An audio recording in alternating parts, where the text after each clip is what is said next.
And finally, the rain has stopped. So if you guys don't know, we have our huge event this weekend, the Flashlight Shootout, October 5th.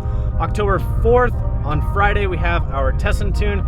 And then on Saturday, October 5th, eliminations start at 7:30. I believe the gates open around 3 o'clock. But we have our huge Flashlight Shootout, and it's been raining a lot here, and luckily it has stopped, and hopefully it holds out. This is the only time, or this is the only problem with holding events around this time, is you kind of play with the weather anytime you hold events in like the fall and the spring especially. Sometimes it can rain, obviously, in the summer, but really in the fall and spring, obviously no one really holds events in the winter, but fall and spring, you really kind of run the risk of getting weather problems. But hopefully, like right now, it's looking really nice for Saturday, so that's awesome. Hopefully it's like in the mid 60s, even in the 70s, and no rain. A little bit of cloud coverage would be nice, and that would be perfect weather. But anyways, I was at Joe's last night. I did not film, but I did get a decent amount done on the Mustang. Crazy, right? I know. So, did get a lot done on the Mustang last night. So right now I'm headed back to the gym to train a few clients, and then we'll get back over to Joe's and I can kind of catch you guys up. But what I did last night was I hooked up the actual shifter with the shift cable to the transmission and hooked it up to the actual shift linkage on the transmission. That way I could put the car in park, and then that way I could actually torque down the drive shaft, because obviously when I was torquing down the drive shaft before, it would spin. So now that I hooked up all the linkage and the shifter, I could put the car in park and I can tighten down the drive shaft. So I got that tightened down last night, got the shift linkage set up. If we need to make adjustments, we'll definitely check those once the car is actually running and moving, because you definitely want to have that shift linkage perfect. You don't want to have any delay or anything wrong with that shift linkage, anything holding it back, because you can ruin your transmission that way. So it's very vital that you have the shift linkage perfect. So I got that done. Joe actually welded the tip on the exhaust last night, so now all we have to do is drill the hole for the O2 sensor, and then all he has to do is weld the little O2 sensor bung with the little support thing around it. And I've got a new O2 sensor, we just have to extend it. We had to do this last time. Obviously we have to extend the O2 harness because it goes from like the back of the engine all the way to the front to the exhaust. So I'll have to extend those wires. I think it's like 3 or 4 wires. It's not a big deal, it shouldn't take too long. So once we do the O2 sensor, that will finish up the exhaust. And like I said, the transmission's mounted, drive shaft's done, torque converter's done, shifter's done, shift linkage is done. So now what I'm working on is the trans cooler, and I already have the fittings in the transmission. I have the fittings on the trans cooler itself. All I have to do is, actually I already mounted 2 bolts for the bracket. I've got to mount 2 more bolts for the bracket, and then I'll mount the trans cooler to that bracket, run the lines from the trans cooler up to the transmission, and the transmission will all be done because I already actually did the dipstick also last night. So last night I also mounted the transmission dipstick, so that's easily be able to pull out, and I can test, you know, how level or how full the level on the transmission is. And so we'll throw some fluid in that. That'll be done. Exhaust will be done. Sorry, I'm trying to like run through the things in my head. Last thing to do will be actually the ice tank. Like I said, I already drilled the holes for it. I already got all the mounting bolts in it. All I have to do is literally tighten 3 fittings onto it, cut the hose, put the hose on the fittings, and the ice tank is done. The pump's already wired up. That's all good to go. So really minimal stuff. I already have the tune loaded from Lund. We've actually already not tried starting the car, but started trying to crank it over. That way we can turn the flywheel or the flex plate so we can get the torque converter mounted to the flex plate, and everything turned over just fine. Lund has a setup which is kind of cool, because so what you have to do is you have to flash if you have an auto car, you have to flash the car to a manual PCM, or else the car is going to be looking for the automatic shifter and what gear it's in. Like, it's never going to think it's in park. So what you do is you flash the PCM over to a manual PCM, and I've got the little paddle shifters obviously on the Mustang because it was an auto. So what they have it set up as, the left paddle is actually the clutch for the car. So obviously I don't have to pull the clutch in when I shift because it's a Turbo 400 trans, but when I start the car, it needs to think that there's a clutch in there. So you actually pull the left handle and the vehicle thinks that's the clutch, and then you can actually start the vehicle. Pretty interesting and pretty cool thing actually. I do want to change the steering wheel to an aftermarket steering wheel eventually, so we'll have to figure out how to wire that paddle or wire in like a switch so that the car thinks that there's a clutch in there. Maybe we could just like press a button or even wire up that paddle to the aftermarket steering wheel. So anyways, I'm gonna get some bolts on my way to the gym, and then I gotta train a few people, and then I'll be at Joe's, and we'll see how far we can get tonight. Make another quick stop at Lowe's, back to Joe's. All right, so got some of the fittings on the ice tank, just gotta put the drain fitting, and then we'll put that back in the trunk, and then all we have to do is cut the hoses, put those on there. And then I got the trans cooler mounted up, and the lines are ran to that. Pretty sturdy. It's got a fan on it, and then you can see the lines run all the way down up to the transmission. And then, like I said, we're getting there, Joe. We're getting there. And we've got the shifter, and like I said, we got to take one little piece out because it's set up for a 2-speed power glide, and we've got to take a piece out so to let it go to third. And then we have the O2 sensor. We still need to extend that.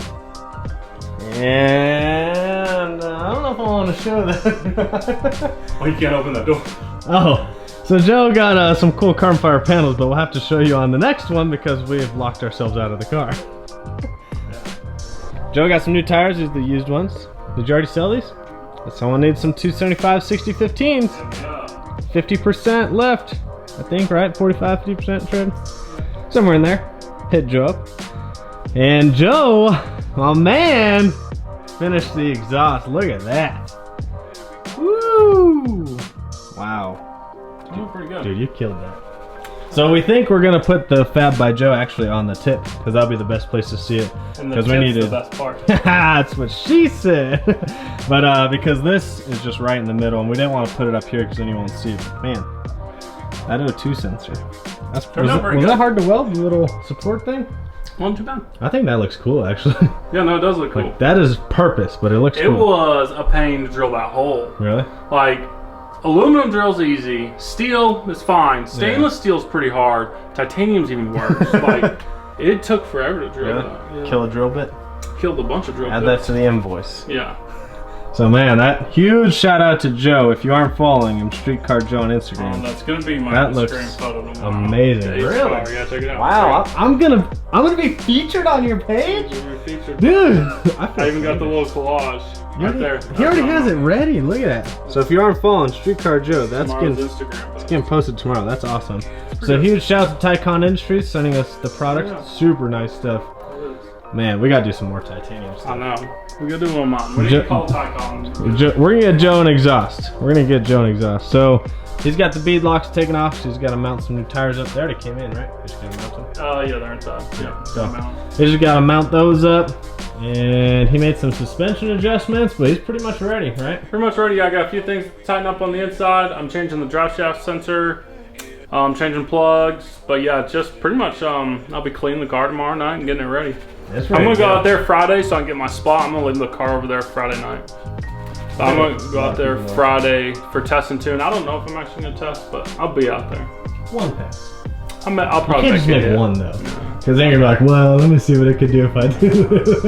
You can never just make one. Because I don't want to wear out the fresh tires, man. That's true too. I want some fresh sticky spray Amarillo. Yeah, I need them. So Joe's car's ready. We are so dang close on my car.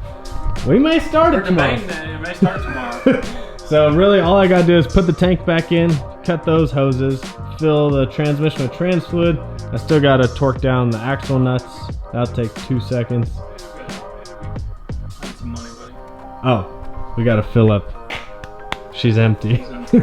We gotta re-up Joe. It would be the time. Granted, I did a miscellaneous weld here or there, but the titanium pretty much that little downpipe used that whole bottle. So what'd you say? It takes double of like what stainless steel takes? No, stainless steel doesn't take very much, right? I'd say it takes more than double. Damn. And argon is it's not very cheap, especially when you're using it that much, I guess. Yeah. Which I mean, you say like, but it costs like $80 to fill that. So really, I mean, $80. That's not terrible. Yeah. I'm surprised I didn't run out of filler rod or anything. I have a little bit. 2 sticks left. That's pretty good. We thought we were gonna run out for a second. It was gonna be close, yeah. So 2 sticks did it. So yeah, we'll extend the O2 harness, put the exhaust on, trans fluid, tighten the axle nuts, cut the hoses, mount the tank. Tomorrow, adjust the video's the gonna be, this is the cold start in my 2018 Pro Mod Mustang with the Turbo 400. Do we have to add the Pro Mod part? Oh man. I did no longer see ETS, they made one of their GTRs an official Pro Mod car. They went like 6-1 on this first pass. Pretty cool. Are you gonna go 6-1 on your first pass? In the 8th mile, hopefully. It's pretty fast for the 8th mile. Especially here. Like, yeah, I looked at the D8 today and it's been cooling off and it's still 6,300 today. Yeah, I think for the flashlight race, I think it's gonna be like 5,500. Woo! That's not bad. You guys don't understand. Did you see the last, man, the weather's looking good. It is. It even cleared up for Friday, yeah, too. no rain Friday now. So, we're hoping. I saw the low Saturday night. It's kind of chilly, like. I hope so. Good. Joe, how are you going to defrost your windows? I got it. Don't worry. You know those propane torches? Careful with that back window. So they got, yeah, Saturday. High 75, low 48. Oof, man. Yeah, no chance of rain Friday now. 74 and 60 Friday. Oh, man. Perfect weather. Yeah, we got some good weather coming out, so. And then after that, we're going to start doing some time slip chasing. Time slip chasing, we're traveling. Have you found a race yet in October? Dude, I got plenty on it. Okay, cool. So, just let me know. We're close, man. We're real close. So hopefully the next video after this one, you'll see that car started. And this video will come out on Thursday. So, I don't know. That would be tomorrow. Yeah, so I don't know. I don't usually post on Friday or Saturday, but I may. You guys may see the first one. Give me that. Oh, that door's unlocked. Okay. Yeah, this one's unlocked, so. Maybe you should ask if it's in the street car. Yeah, so maybe there's a debate, but so check that out. Like, doesn't that look good? So I bought these carbon fiber door panels.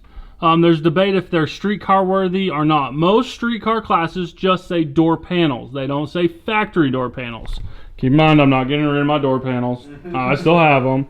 But I don't know, everyone's kind of saying they're race cars. I think they look cool. Like, I don't know. Comment below what you think. Show them how thin they are. Oh yeah, no, it's super thin. They're 60 thousandths thin. Like, oh my gosh. It's like paper. They do look cool, and they're like, especially when the doors close, it looks good. Like, yeah, like carbon fiber here. Yeah, no, it's carbon fiber on the things, and like, I don't know, I got carbon fiber for radio delete and stuff. Like, I don't know, it just flows. I like it, man. Joe is secretly a racer. But yeah, so everyone that was overnight was saying it was a race car. I think it's cool. Like, I think a door panel doesn't really classify as a street car race car. No, I've seen people drive with no door panels. With no door panels, yeah. The guy before me, he just raced it like that. Like, he didn't have door panels. That's a no-go for me. That's ugly. Like, I think that he'd had no carpet and no door panels. That's race car to me. Aluminum looks more race car. And aluminum looks race car. Like, I think this looks pretty finished. I don't know. Comment below. Street car or race car? Street car or race car. Have to change Joe's Instagram. And look, I still have mirrors in case Bullet is watching this. I don't want to hear none of your crap, Bullet. It's got mirrors, working lights. Working lights, like all my lights work now. Like, street car all the way.